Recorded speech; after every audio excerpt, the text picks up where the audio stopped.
Sai kuma ya aka yi ka wani biyo ni. Ka manta yana Aliyu da ka kashe.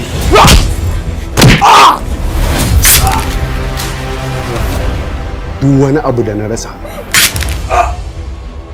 babu wanda ya isa ya same shi.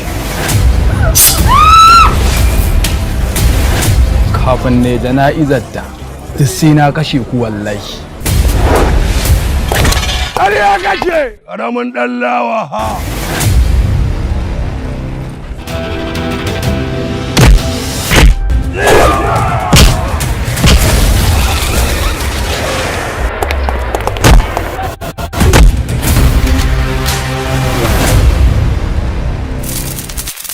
Ana ita fulahira kawo in fanka kai ka ci gaba da rayuwa a doron ƙasa ƙarya kake wallahi yau za ka mutu.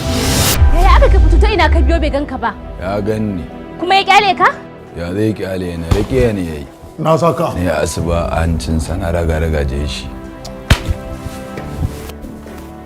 Baka da ko baki. Kada ku bar su da raye.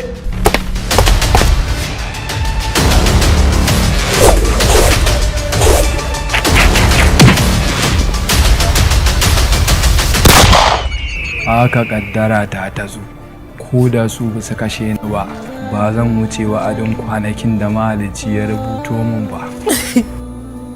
Idan kika yi kuka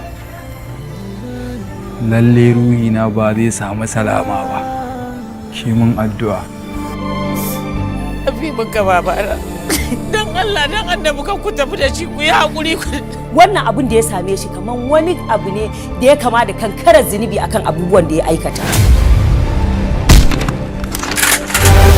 Kada ka bari su raba ni da kai, ba zan iya rayuwa a duniyar nan ba tare da kai ba Sanda. Ku tafi da mu tare ku kashe mu tare.